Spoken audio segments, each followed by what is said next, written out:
జనసేనలో ఏం జరుగుతోంది? ఎమ్మెల్సీగా ఎన్నికైన తర్వాత నాగబాబుకి ప్రమోషన్ ఇచ్చి మంత్రివర్గంలో తీసుకుంటామని అధికారికంగా చంద్రబాబే ప్రకటించారు. కానీ చంద్రబాబు తాను చెప్పినట్టుగా ఇప్పటి వరకు అమలు చేసిన దాఖలాలు లేవు.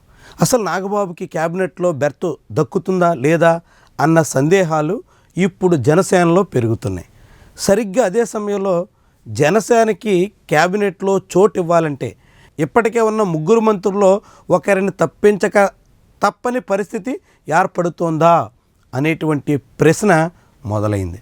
ఇప్పటికే తెలుగుదేశం పార్టీ నాయకత్వంతో జనసేన అధినేత సంప్రదింపులు జరిపినటువంటి సమయంలో ఈ అంశం ముందుకొచ్చినట్టుగా చాలామంది భావిస్తున్నారు. ముగ్గురు ఎమ్మెల్యేలకు మంత్రులుగా అవకాశం కల్పించిన తర్వాత మరొకరికి అవకాశం ఇవ్వడం సాధ్యం కాదు అనేటువంటి అంశాన్ని తెలుగుదేశం పార్టీ అధినేత పవన్ కళ్యాణ్ ముందు ప్రస్తావించినట్టుగా ప్రచారం నడుస్తోంది. దీంతో ఇప్పుడు నాగబాబుకి క్యాబినెట్లో చోటు ఇవ్వాల్సిన పరిస్థితే అనివార్యమైతే అప్పుడు ఎవరిని తప్పిస్తారు అనేటువంటి ప్రశ్న ముందుకొస్తుంది. ఎందుకంటే ప్రస్తుతం క్యాబినెట్లో 135 మంది ఎమ్మెల్యేలు ఉన్న తెలుగుదేశం పార్టీ తరపున 20 మంది మంత్రులు ఉన్నారు. 21 మంది ఎమ్మెల్యేలు ఉన్న జనసేన తరపున ముగ్గురు మంత్రులు ఉన్నారు. 8 మంది ఎమ్మెల్యేలు ఉన్న బీజేపీ తరపున ఒక్కరు ప్రాతినిధ్యం వహిస్తున్నారు. దాంతో ఇప్పుడు జనసేనకి అదనంగా మరొకరికి అవకాశం ఇవ్వాల్సి వస్తే తెలుగుదేశం పార్టీ నుంచి ఒత్తిళ్లు వస్తున్నట్టుగా చంద్రబాబు ప్రస్తావించినటువంటి అంశం. దీంతో ఈ వ్యవహారాన్ని ఎలా సర్దుబాటు చేయాలి అన్న దాని మీద తాను ఆలోచిస్తున్నట్టుగా చంద్రబాబు చెప్పారనేటువంటి విషయం ఇప్పుడు హల్చల్ చేస్తుంది. దాంతో జనసేన నుంచి ఇప్పటికే ఉన్న ముగ్గురు మంత్రుల్లో ఒకరిని తప్పించాల్సి వస్తే ఆ సమయంలో నాదెండ్ల మనోహర్ మీద వేటు వేసే అవకాశం ఉంటుంది అనేటువంటి వాదన కూడా బయలుదేరింది. నాదెండ్ల మనోహర్ తీరుతో ఇప్పటికే పవన్ కళ్యాణ్ అసంతృప్తిగా ఉన్నారు అనేటువంటి కథనాలు వినిపిస్తున్నాయి.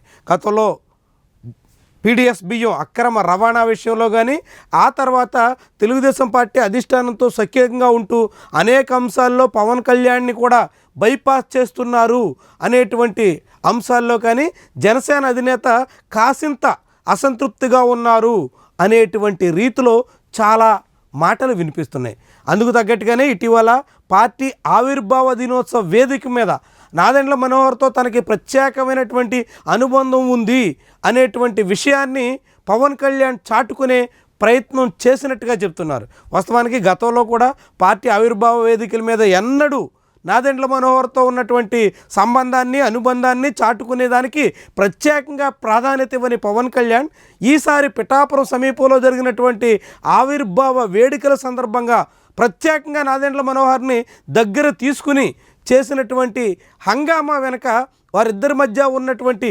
విభేదాలే కారణం అనేటువంటి ప్రచారం కూడా సాగుతుంది.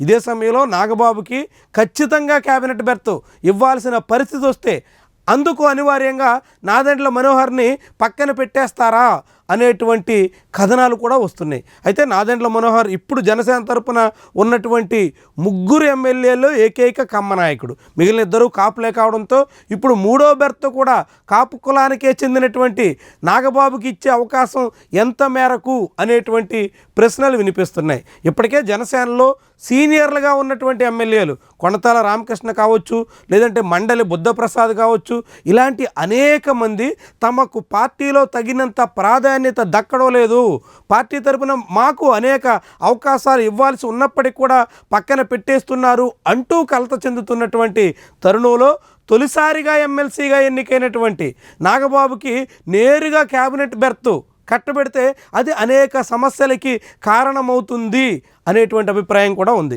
ఈ విషయం మీదే ఇప్పుడు పవన్ కళ్యాణ్ ఆలోచిస్తున్నట్టుగా ప్రచారం సాగుతుంది. అదే సమయంలో నాదెండ్ల మనోహర్కి తెలుగుదేశం పార్టీ నాయకత్వంతో అత్యంత సన్నిహిత సంబంధాలు ఉన్నటువంటి తరుణంలో నాదెండ్ల మనోహర్ని తొలగించి ఆయన స్థానంలో నాగబాబుకి చోటిస్తామంటే అందుకు చంద్రబాబు అంగీకరిస్తారా అనేటువంటి ప్రశ్నలు కూడా ఉత్పన్నమవుతున్నాయి.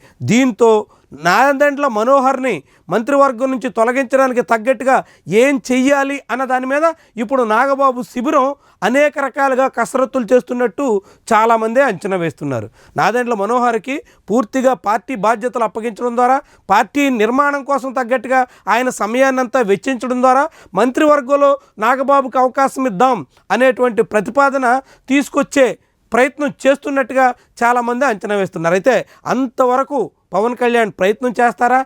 అలాంటి వ్యవహారం ముందుకొస్తే నాగబాబుకి నిజంగానే బెర్త్ కన్ఫర్మ్ అవుతుందా? నాగబాబుకి బెర్త్ కన్ఫర్మ్ అవ్వకుండానే నాదెండ్ల మనోహర్ని మంత్రివర్గం నుంచి తొలగించేసేటంత వరకు కూడా జనసేన అధిష్టానం వెళ్తుందా? ఇవన్నీ కూడా ముఖ్యమైనటువంటి అంశాలు. ఇవన్నీ ప్రస్తుతానికి రాజకీయ వర్గాల్లో సాగుతున్నటువంటి చర్చలు మాత్రమే. ఇవన్నీ ఆచరణలోకి ఎప్పుడు వస్తాయన్నది మాత్రం అది జనసేన అధినేత పవన్ కళ్యాణ్ చేతుల్లో ఉంటుంది.